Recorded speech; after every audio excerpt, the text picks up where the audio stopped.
सचिव, राष्ट्रीय सचिव हैं, वो आपको संबोधित करेंगे। साथियों, मेरा नाम शशि यादव है और बिहार राज्य आशा कार्यकर्ता संघ की राज्य अध्यक्ष हूँ, एक्टू की राष्ट्रीय सचिव हूँ। मंच पर बैठे हुए तमाम संगठन, ट्रेड यूनियन से लेकर किसान संगठनों के तमाम नेतागण जो अध्यक्षता भी कर रहे हैं, संचालन कर रहे हैं, और हमारे जो नेतागण मंच पर बैठे हुए हैं, मैं उन तमाम नेताओं को और पूरे बिहार के जो गांव-गांव से हमारे खेत मजदूर से लेकर के ट्रेड यूनियन से लेकर के तमाम क्षेत्र के मजदूर साथियों और बहनों, मैं आप तमाम लोगों को अपने संगठन एक्टू की तरफ से अपना क्रांतिकारी सलाम पेश करती हूँ।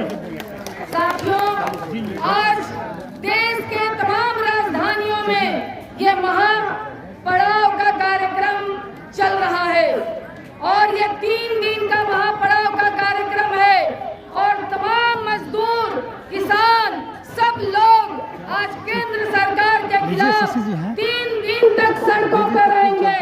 सरकार से सवाल और जवाब करेंगे कि आपने जो तमाम वादे किए थे मजदूरों के लिए, किसानों के लिए, वो वादे कहाँ गए? क्योंकि अब 2 महीने में चुनाव की घोषणा होगी, मगर एक भी वादा आपने जमीन पे लागू नहीं किया है। क्या दोस्तों लागू हुई है? एक भी वादा क्या लागू हुआ है जमीन पर? नहीं हुआ है। ना मजदूरों को क्या हमें जीवन जीने लायक मजदूरी मिल रही है? कोई मजदूरी में बढ़ोतरी हुआ है? मगर महंगाई कहाँ बढ़ गई? महंगाई तो आसमान छू रही है। हम अपने बच्चों को जो दिन रात मेहनत करते हैं, चाहे वो खेत में काम करें, चाहे हम स्कीम में काम करें, आशा हो, आंगनबाड़ी हो, ममता हो, कुरियर हो, चाहे रसोईया बहने हो, स्कूल में काम करने वाली हो, मगर हम अपने बच्चों का पेट भी ढंग से नहीं पाल सकते हैं।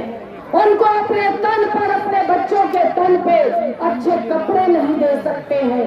जो किसान दिन रात में अपने खेतों में काम करते हैं, मगर वो अपने बेटों को एक अच्छी शिक्षा करने के लिए वो दिल्ली और पटना तक की धरती पर नहीं पढ़ा सकते हैं।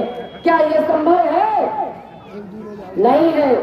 इस स्थिति में आज जो हम लोगों ने केंद्र सरकार से, मोदी सरकार से ये सवाल करने के लिए बैठे हैं कि तुमने जो घोषणा किया था कि 2 करोड़ रोजगार हर साल देंगे, कहाँ गया तुम्हारा वादा?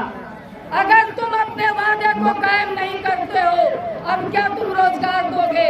अभी भी अगर तुम अपना पिटारा नहीं खोलोगे तो 2024 में इस महापड़ाव से संकल्प लिया जाएगा कि 2024 में ऐसी मोदी सरकार को उखाड़ करके फेंक देना है।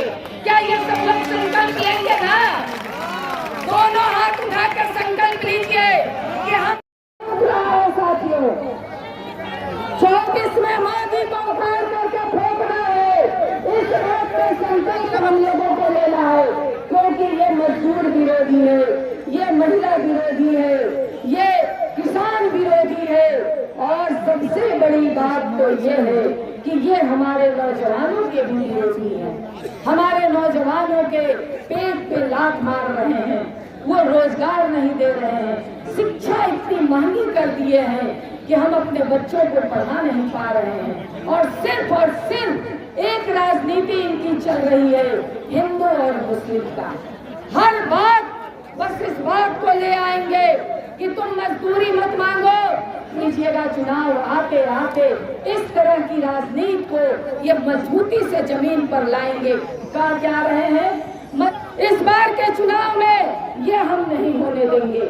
आप जान लीजिए कि जब हमारे देश का सिपाही, फौज का सिपाही शहीद होता है, माँ के कलेजे पर क्या गुजरती है वो एक माँ ही जानती है। और जब हमारे रजौरी में 4 सेना के सिपाही कैप्टन शहीद उसका मंत्री आकर के बेशर्मी के साथ चेक देता है और वो चेक आप दे दो कि उसका परिवार चले, उस रोती हुई माँ के कलेजे पर चेक रख करके ये हमारे देश को शर्मसार करने वाली बात है साथियों। वो माँ कहती है कि हमको पैसे की जरूरत नहीं है, अगर तुम ला सकते हो तो हमारे बेटों को लेकर के आओ। ये नौटंकी, इस तरह की प्रदर्शनी बंद करो। वो उस समय भी बदहवास माँ इस बात को करती है। इसलिए बहनों, साथियों, दोस्तों, आपको इस बार एकदम दिल और दिमाग खुले रख करके हमारी बेटी दिल्ली की सड़कों पे जो देश का नाम रोशन करती है, उस बेटी को घसीटा जाता है। जो पूरी दुनिया में झंडा गाड़ती है, मेडल जीतती है, उसको घसीटा जाता है। तो इस चुनाव में उस बेटी के लिए, इस चुनाव में जो शहीद हुए हमारे सिपाही, उसके नाम पर हमारे अपने मजदूरों, किसानों, आंगनबाड़ी, रसोइया, आशा, मिड डे मील, ममता, इन तमाम लोगों के नाम पर इस बार खेत के मजदूरों जो इन सवालों को लेकर के इस बार इस 24 में इस मोदी सरकार को इतिहास के कूड़ेदान में, कम से कम बिहार से तो हम लोग ये संकल्प जरूर लें कि इस गंगा में इस मोदी के तमाम यहाँ के लोगों को गंगा में बहाने का काम हम लोग करेंगे। इस संकल्प के साथ इनकलाब जिंदाबाद, इनकलाब जिंदाबाद।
जिंदाबाद, जिंदाबाद, जिंदाबाद।